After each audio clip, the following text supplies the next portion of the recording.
मधेपुरा में निजी अस्पतालों की मनमानी ने इंसानियत को शर्मसार कर दिया है। कर्पूरी चौक स्थित सत्यम इमरजेंसी हॉस्पिटल पर नवजात की मौत के बाद अवैध वसूली, लापरवाही और बदसलूकी के गंभीर आरोप लगे हैं। ग्वालपाड़ा प्रखंड निवासी मीरा कुमारी ने आरोप लगाया कि दलालों के जरिए उन्हें निजी अस्पताल में भर्ती कराया गया, जहां आईसीयू के नाम पर जबरन पैसे वसूले गए। पैसे न देने पर अभद्र व्यवहार किया गया और इलाज में देरी हुई, जिससे नवजात की मौत हो गई। इतना ही नहीं, आरोप है कि जरूरत पड़ने पर खून के नाम पर भी अवैध वसूली की जाती है, जबकि सरकारी व्यवस्था में रक्त निःशुल्क या नाममात्र शुल्क पर उपलब्ध है। पीड़िता ने डीएम से न्याय की गुहार लगाई है। प्रशासन ने जांच और सख्त कार्रवाई का आश्वासन दिया है। जनता से अपील है, बीमारी या आपात स्थिति में दलालों के झांसे में न आए। किसी भी अस्पताल में भर्ती होने से पहले डॉक्टर की मौजूदगी, रजिस्ट्रेशन और रसीद जरूर देखें। खून के नाम पर अवैध पैसे मांगे जाएं तो तुरंत जिला प्रशासन, सिविल सर्जन या 112 पर शिकायत दर्ज करें। आपकी जागरूकता ही ऐसे फर्जी अस्पतालों पर सबसे बड़ी चोट है। अस्पताल हमको रेफर किया सुपौल। अच्छा। सुपौल नहीं गए, सदर अस्पताल में आए यहाँ पर। अच्छा। मधेपुरा। अच्छा। वहाँ से रेफर किया हमको, वहाँ चले जाइए मेडिकल कॉलेज। क्या पेशेंट का क्या प्रॉब्लम था? डिलीवरी पेशेंट है, उसका ब्लड का कमी था। अच्छा।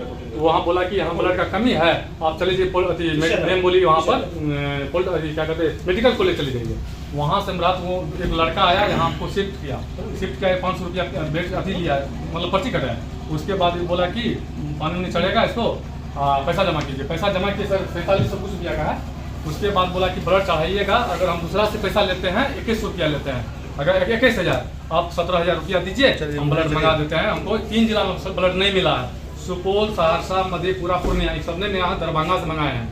मंगाएंगे, पैसा जमा कीजिए। हम तो बोले कि सर पैसा नहीं है, 10,000 रुपया आपको हम तब जमा करते हैं, और जो 7,000 जो बच गया है हम शाम में देंगे। 7,000 तो जमा किए, तो बोले कि आप तो बोले 6 बजे तक अभी तक नहीं आया, तो हाँ आ गया आ रहा है, फलना जगह आ गया। उसके बाद 17,000 रुपया, तब उसको वो जांच ब्लड मिक्स करवाने को बुलाया इसको बुलाया, तो उसको बोला कि 500 रुपया दीजिए। 500 रुपया उसको दिए, मिक्स करा, सर चढ़ाया उसको ब्लड। उसके बाद बोले कि मेरा पूर्णिया में मेरा भतीजा रहता है हॉस्पिटल में, बोला कि हम यहाँ से 10,000 में आपको दिला देंगे। कहे ठीक है, हमको 7,000 का बचत हो रहा है, तो हम इसको बोले कि हम 7,000 में हम ब्लड मंगा रहे हैं। ये हमको फॉर्म भर के दिया कि आप दूसरा जगह से मंगाइए, तो सर हम ब्लड 10,000 एक यूनिट मंगाए 10,000 में। ये हम डॉक्टर साहब बोला कि जे हमको बोले कि अगर ब्लड में कोई कमी है तो आप अपने स्तर से चेक कर लीजिए। तो बोला ऐसा थोड़ा होता है, तो न तो आप आधार कार्ड दीजिए या आधार कार्ड दीजिए, आ जाइए वहाँ पर सदर में ब्लड चेक करवाइए। तो वहाँ गए, तो बोला कि ये लोकल अभी ब्लड जांच नहीं होता है। तब इसको बोले, ये लड़का को बुलाया, वो लड़का इसको बुलाया, फिर वही लड़का जो 500 लिया था उसको बुलाया, बोला 3 को रिपोर्ट लिखा था कि 21 रुपया आपको देना पड़ेगा। तो सब ठीक है, हम आपको 1,000 रुपया देते हैं, आप ब्लड मिला लीजिए। तो लड़का जब तक वो अभी वो नहीं किया रिपोर्ट, तब तक ब्लड चढ़ा रहा था। तो हम उसको कॉल किए कि भैया आप रिपोर्ट भेज दीजिए, ब्लड चढ़ा रहा है, तो नहीं पैसा भेजिए, उसके बाद हम आपको रिपोर्ट भेजेंगे। तब तक ये ब्लड चढ़ा रहा था, तब उसको कॉल किए थे। कितना दिनों में कितना खर्च हो चुका है अब तक? सर मेरा 3 दिनों 45 रुपया खर्चा, अभी 45,000 रुपया खर्चा हुआ। पेशेंट का क्या नाम है? रंजिता देवी। और सर बेड चार्ज 45 रुपया मांग रहा, 4500 रुपया मांग रहा एक दिन का। इससे पूछे तो बोला 45 रुपया। बच्चा का 3500 लेते हैं, सियान का 4500 लेते हैं। हाँ। और इसमें कोई सस्पिशन कहाँ घर आपका? सर सुपौल जिला, राघोपुर, दौलतपुर। क्या मांग करते हैं आप? क्या मांग करते हैं? गरीब आदमी में पेशेंट लेकर के कहाँ जाएंगे? डिलीवरी पेशेंट है, ब्लड हम चढ़ाए हैं। डिलीवरी हो गया? जी नहीं हुआ, अभी तक डिलीवरी नहीं हुआ है। ब्लड कमी था, ब्लड चढ़ाया जी, 2 बार ब्लड चढ़ाया। कब का डेट दिया? सर अभी डेट उठ नहीं दिया है। अच्छा, किसके थ्रू यहाँ पहुँचे थे आप? सर क्या कहते हैं, अभी है मेडिकल कॉलेज के माध्यम से। रात को एक लड़का लेकर के आया था यहाँ पर, जब मैडम नहीं है, उसका क्लिनिक बचा। वो लड़का का नाम जानते हैं? सर नहीं जानते हैं, वहाँ पर डॉक्टर साहब बोले। डॉक्टर साहब इधर दलाल के माध्यम से यहाँ पहुँचे थे? जी जी जी। घटना भेले यहाँ की जे बच्चा जन्म लेल के गोरपार बाजार में, अथी में सरकारी हॉस्पिटल में। सरकारी हॉस्पिटल में भेले तो निर्मल बच्चा भेले। कहाँ? गोरपार बाजार सरकारी हॉस्पिटल नहीं है, वही में। तो वही में बच्चा भेले, तो बच्चा निर्मल भेले, तो बच्चा काने लागले, रोल के। एक बच्चा के यहाँ रही पंजा फेंके लागले, तो चल गए किशनगंज प्राइवेट में। तो प्राइवेट में दवा सुइया दिल्के, तो वो कहल कि हमरा से स्किन नहीं होगा, जाइए सदर हॉस्पिटल, वहाँ बड़का मशीन है ना, बच्चा के चेक कर दिया।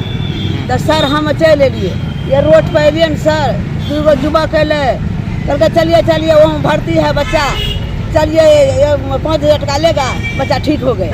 बच्चा के ना देख ललके सर, अले हम गाड़िए पे चाहिए ना, बच्चा लगा अंदर कर दिल्के, सीजन में लगा दिल्के सर, हमें बच्चा हम गाड़िए जब से उठलिए तो हमें गलिए अंदर गलिए तो कहलकै कि दिए पैसा, तो पैसा 5,000 टका दिलिए ओकर अथी भर्ती के।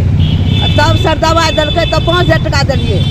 हमर बेटी जे छै कहलकै और दिए पैसा, तो खाता से हमर बेटी परसौती वाली बेटी हमर गेल खाता से टका इएह गेलै नांगले लए, नहीं का तो 4,000 टका दिलकै। वहाँ जब एबो करलिए तो हमर लड़का आयल है तो जा लगले घर बच्चा के देखे नहीं दिलकै देखे ले, मारे निकलिए से करे लगले। यहाँ गला पर के मारपीट करे लगले, गला कालर उलर पकड़े लगले, कलार पकड़े लगले तो झगड़ा भए गेलै। तब जाकर वहाँ फोन केलकै थाना से अयलै अथी, तब वहाँ से अयलै तो कार्रवाई केलकै, बच्चा के निकाललकै, बच्चा के निकाल के हमरा यहाँ दे दिलकै। हमें भर रात आधा 12 से 1 बजे रात तक यहाँ रहिए सब बैठल। उसकी डेथ हो गई। परिजन आरोप लगा रहे हैं कि बच्चे के इलाज में आप 50,000 का डिमांड किए, बच्चे की डेथ हो गई, बोले कि लाश तभी जाएगी बच्चे की जब 50,000 रुपया देंगे। ये सब चीज़ बुनियाद गलत बात है सर, ऐसा बात नहीं है सर। बच्चा मेरे यहाँ जो 3 तारीख को एडमिट हुआ था सर, और 3 तारीख को ही बच्चा को जो है ना हम लोग जो है ना जैसे कि 3 बजे के लमसम में भर्ती हुआ था बच्चा, 4 बजे हम लोग बच्चा को रेफर कर दिए हुए थे सर। डॉक्टर साहब भी आए हुए थे सर, जो सीनियर डॉक्टर साहब थे वो रेफर किए हुए थे सर। क्या नाम था? डॉक्टर राजू बाबू थे सर। उनके बाद जन बच्चा को रेफर करने के बाद बच्चा जन नहीं ले गया सर। बच्चा बोला कि सर जो है ना हम मेरा आदमी आ रहा है, हम तब बच्चा को ले जाएंगे। उनके दरमियान बच्चा नहीं ले गया सर। उसके बाद सर जो है ना बच्चा जो है ना उनके अटेंडेंट चले गया घर जाने के बाद कल जो है ना 4 तारीख को वो आदमी आया सर। 4 तारीख को नहीं आया, 4 तारीख को शाम में बच्चा के अटेंडेंट आया हुआ था सर। तो वही लमसम में 7 बजे के लमसम में 7 बजे उनको बोले ले जाने के लिए सर, तो बोला कि हम अभी नहीं ले जाएंगे बच्चा को। बच्चा को आईसीयू में रखे थे, मगर बच्चा को देखने नहीं दे रहे थे परिजन। ऐसा नहीं होता है सर, ऐसा है मेरे पेशेंट यहाँ पर एडमिट है। बच्चा आईसीयू में था, एनआईसीयू में था सर। एनआईसीयू में बच्चा था एडमिट रखे थे उसको, एनआईसीयू में रखे हुए थे जब सर। बच्चे की स्थिति खराब थी तो फिर आप बच्चे को क्यों टिकट किए? सर जब भी बच्चा का स्थिति खराब था सर तभी जांच का जैसे रिपोर्ट आया सर, उनके बाद उनके रेफर कर दिया गया सर बच्चा को। बच्चा को रेफर करने के बाद बच्चा वो ले जाने के लिए बोले सर आ रहा है आदमी तब ले जाएंगे, आ रहे हैं आदमी तो उनके आदमी अटेंडेंट बोला कि उसके बाद जो है सर ना बच्चा का जैसा स्थिति है सर हम कहाँ ले जाएंगे, गरीब आदमी है, बच्चा का रहने दीजिए सर, जैसा होगा वैसा देखा जाएगा सर। परिजन का आरोप है कि उसको सदर अस्पताल भेजा गया था और 2 आदमी उसको सत्यम हॉस्पिटल पहुंचाया, क्या बात सही है? ये बात हमको जानकारी नहीं है सर, इस चीज़ के लिए हमको पता नहीं है। इसके पेशेंट के अटेंडेंट कह रहा है तो उन्हीं को पता होगा कि कौन आदमी लाया नहीं लाया, ये चीज़ को हमको खुद पता नहीं है। एक पेशेंट और भी है आपके अभी इलाजरत है आपके अस्पताल में, उसका कहना है कि बाहर से हम ब्लड, उसका भी प्रसव वाला मामला था, बाहर से हम मंगाए ब्लड तो 10,000 में मिला और यहाँ अस्पताल से लिए तो 17,000 में मिला। और उसका भी कहना है कि हम मेडिकल कॉलेज से हमको दलाल के थ्रू यहाँ पहुँचाया गया। पहले मेरी का गोप का समझ लीजिए, ऐसा कोई बात नहीं है सर। उनका भी मेरे पास जो ब्लड लाया था मेरे पास वीडियो है सर, टोटल चीज है सर। ऐसा कोई बात 17,000 रुपया लिए सर, नहीं ब्लड का काहे पैसा लेंगे सर, उनका पैसा सर हम ब्लड का पैसा लेंगे क्यों सर? हम लेने वाला कौन होते हैं ब्लड का पैसा? मरीज के गार्जियन तो बोल रहे हैं सर ऐसा कोई बात नहीं है सर, ब्लड का पैसा ही नहीं लिया गया सर। और पैसा यहाँ जो है ना सर ब्लड खरीद बिक्री नहीं होता है सर, यहाँ जो ब्लड खरीद बिक्री होगा सर यहाँ ऐसा नहीं है लीगल में सर, ब्लड खरीद बिक्री होगा सर। अब परिजन तो कह रहे हैं कि ब्लड का पैसा भी लिया, अभी भी बाहर में है। परिजन के हैगा सर, परिजन को पास रिसीव होगा सर, हम ब्लड का पैसा लिए होंगे सर, तो लिखित रिसीव नहीं होगा या फिर ऐसा नहीं होता है सर ना। जब मेडिकल से मेडिसिन खरीदेगा सर तो उनके पास रिसीविंग रहता है सर। तो एक बार उस परिजन को बुला के कंफर्म किया जाए। हॉस्पिटल जहाँ एक बच्चे को मतलब मृत्यु हो गई थी इलाज के दौरान, वहाँ उसको मतलब बंधक बना लिया गया था 50,000 रुपया तो पुलिस फोर्स वगैरह रात में हंगामा वगैरह हुआ तो गई तो उसको वहाँ छुड़ा के फिर रात में ये मामला डीएम साहब के संज्ञान में भी है। तो ये निजी क्लिनिक क्या रजिस्टर्ड है या फिर किस? नहीं, इसको जांच करूंगा, इसके जांच करने के बाद जो इलाज होगा इसका जो कार्रवाई करना होगा तो कमेटी का गठन करना पड़ेगा। जी सर देख रहे हैं। सत्यम इमरजेंसी हॉस्पिटल रजिस्टर्ड है या फिर अवैध चल रहा है सर? उसको जांच का विषय है, देख लें उसके बाद। शहर में कितने ऐसे क्लिनिक हैं जो कि अवैध हैं और जो रजिस्टर्ड है? वो सब अभी जांच जारी है। अच्छा सर, क्या कुछ कार्रवाई होगी ऐसे क्लिनिकों पे? एकदम कार्रवाई होगी। सर आरोप लग रहे हैं कि वहाँ जो बच्चा जाते हैं वो दलाल के माध्यम से वहाँ अधिक मरीज पहुँच पाते हैं। मरीज जो हैं वो जाते हैं पहले जननायक मेडिकल कॉलेज, उसके बाद सदर अस्पताल से जो दलाल के माध्यम से वो निजी क्लिनिक में शिफ्ट हो जाते हैं। सर नहीं, जो भी दलाल अगर इस मेरे संज्ञान में आएगा सब पर कानून के तहत कार्रवाई की जाएगी, है ना, और किसी का शोषण नहीं होगा।